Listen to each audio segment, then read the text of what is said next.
Greetings, my name is Coach Jaki and I'm speaking to you today about how to make sure that perfectionism does not get in the way of your dreams. In this session, I will share with you a definition of what perfectionism is, because a lot of people use the word to mean that, they have got high standards. I will share with you how you can recognize whether you are suffering from perfectionism or not, what are the triggers and sources of perfectionism, as well as some strategies to help you overcome perfectionism if that is what is getting in the way of your dreams. Welcome. So let's start off with a definition of what perfectionism is.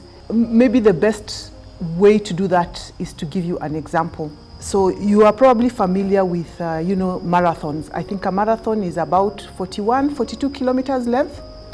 Now, a perfectionist would be somebody who insists on running 50 kilometers. That additional 8 or 9 kilometers is totally unnecessary. It is uncalled for. It is not recognized. And I use this extreme example so that you can really understand what I mean by perfectionism. So it is actually a tendency to demand of yourself or of others very high or extremely high levels of performance in excess of what is required. That is, even if 70% performance was good enough, you are insisting on doing 150%. And as a result of that, you suffer from burnout, you don't meet deadlines, you are not happy with yourself, etc., etc. So how does perfectionism manifest? Perfectionism actually is a condition that makes you feel like you fail at everything. If you are suffering from perfectionism in the sense or in the way that I have described it, you probably procrastinate as a matter of course very regularly. You're waiting for the perfect timing. You're waiting for the perfect conditions. You are waiting for the perfect person, and therefore you don't start things. You don't start things. You will also find that you struggle to relax if you're a perfectionist, because nothing is good enough for you. And because you struggle to relax, you probably don't sleep well. And because you don't sleep well, you have other problems related to perfectionism. Perfectionism can also manifest as being very controlling. So you want things done in a certain way. And that is why you remember in the definition I said, you are demanding extremely high standards, not just of yourself, but of other people as well. And you might find that you are obsessed with rules and lists and work and ticking off, and this is the way things need to be done. So as you listen to me, I would just like to encourage you to think about these symptoms that I have spoken about and to ask yourself, how does your perfectionist trait manifest? Perfectionism can actually be traced back to childhood.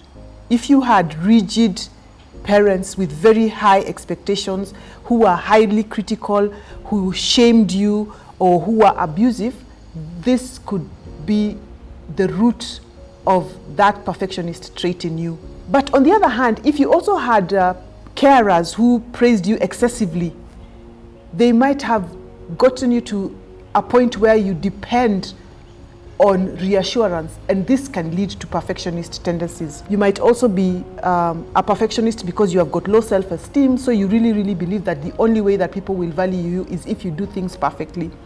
But maybe you're also the kind of person who has black and white thinking. Either it's right or it's not. Either it's good or it's bad. Either it's perfect or it's not. And then sometimes we have read that in certain cultures, the demands or the expectations actually can lead to perfectionist tendencies. But even if you're a perfectionist, you may not manifest perfectionism in everything and all the time. And so if you want to manage this situation, you could learn to understand what triggers your perfectionism. Is it a specific aspect of your life? Maybe you show these traits more at work or perhaps at home. Is it in your parenting? Is it in your personal relationships? Is it with your children? Or is it related to certain tasks, belief? So as you think about what triggers your perfectionism, look for the patterns that you notice, because this is going to help you to manage that situation. And I will come to the strategies that you can use in order to manage that situation. Perhaps you are perfectionist, or you bring out the perfectionist tendencies with specific people. Are there people with whom you have much higher expectations than others? Ask yourself what your perfectionist belief is in relation to these people. So you might have perfectionist beliefs about your children, but you don't have the same maybe about your colleagues. So you see that you can actually observe your environment, observe your relationships, and to better understand what it is that brings about your perfectionist tendencies. And as I said, it could also be just a question of what you believe. And I want to emphasize here that you could actually even change what you believe. You might believe that if you don't deliver a perfect report to your boss, you are going to be sacked. But in fact, you deliver the report and you are not sacked. So if you have found yourself in situations where you believed that whatever you did wasn't actually perfect, then ask yourself what happened. And you might find that what you believed was going to happen didn't actually happen. And this can also help you to see that you don't have to be perfect. In actual fact, people who manifest perfectionism have trained or conditioned their brains to believe that perfectionism is good for them. But as I have demonstrated, it is not necessarily good for you because it can cause you unnecessary stress. It can create problems within your relationships and a host of other things. But there are ways to manage perfectionism, and I'm going to share with you 4 strategies. One of them is to use a decision framework, and I've borrowed this from positivepsychology.com. Another one is to challenge your inner critic. The third strategy is to practice what is known as wabi-sabi, and I will explain to you what this is. And the 4th strategy that I will share is forgiving yourself. So how do you use a decision framework? Ask yourself, am I empowered to make this decision? If you're not empowered to make the decision, who can you redirect it to? So it's not necessarily up to you. I always find it interesting to think sometimes this way. Will the decision that I make today matter 1 year from now? Will it matter 10 years from now? Will it matter 3 months from now? Because if the outcome is minor, in that it will not matter a week from now or a month from now, then surely the amount of stress that I put into making that decision should be proportionate. But you can also set criteria for what is a good enough decision. So let me give you an example. You might want to go on a holiday that is worth 100,000 shillings, and therefore you set yourself a target of saving 100,000 shillings to go for the holiday. But you could also do a 50,000 shilling holiday. So the good enough criteria might be that as long as you have at least 50,000 shillings, you can go on holiday. And therefore, this can reduce the stress of having to save 100,000 shillings. But of course, it doesn't mean that you cannot go on and save more than 50,000 shillings. So setting criteria for a good enough decision helps to reduce the pressure of making a perfect decision.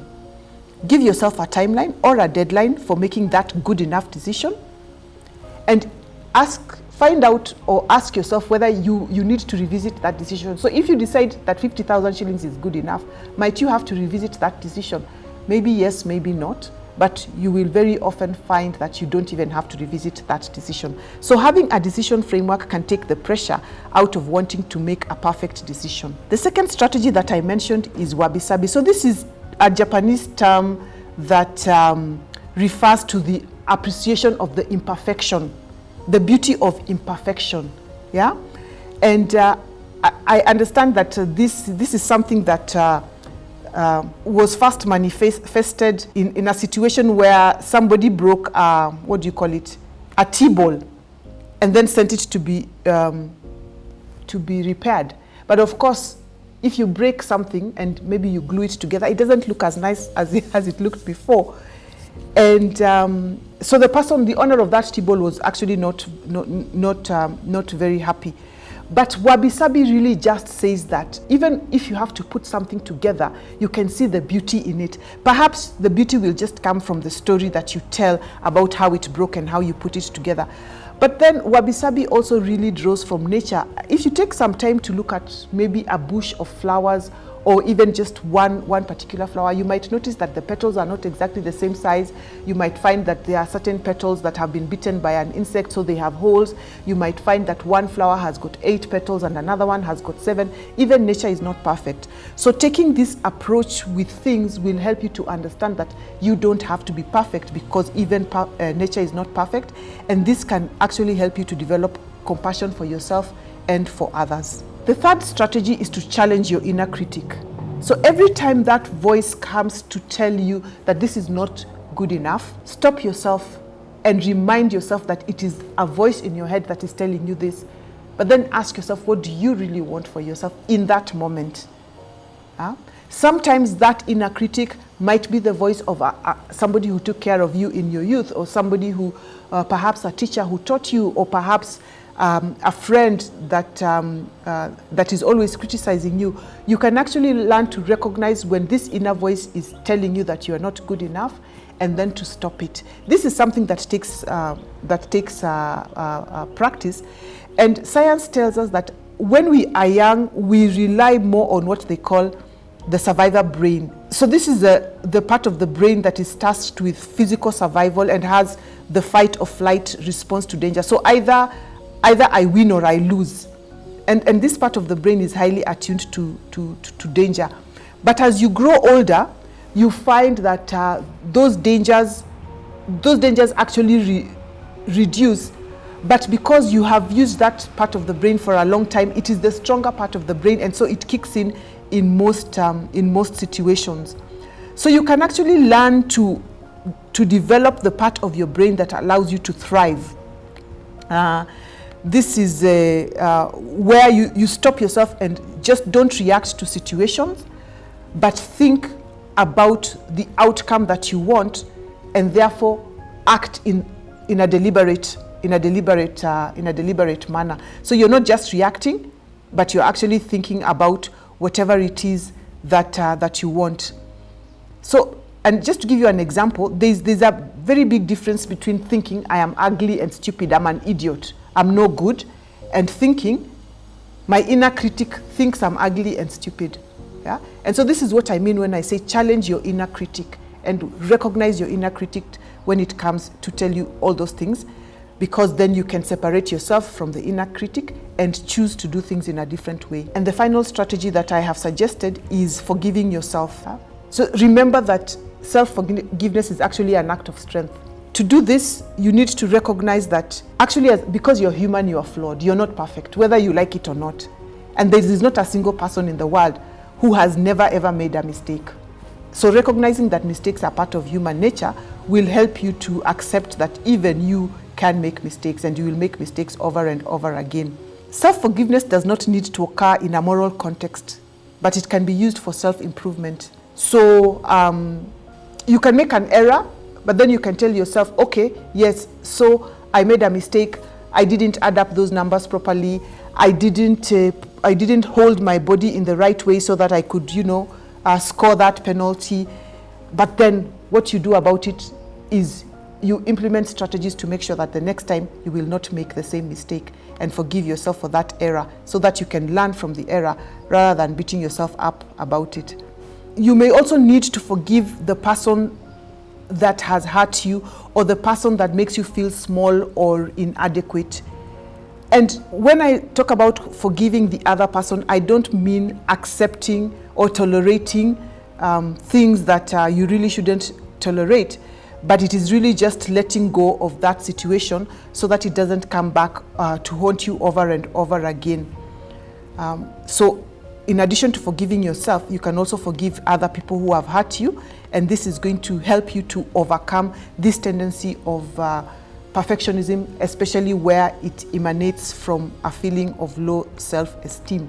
And there are a number of self-forgiveness affirmations that you can use. For example, you can just tell yourself on a regular basis, I forgive myself for my past decisions and actions. I release anger, shame, guilt, and embarrassment.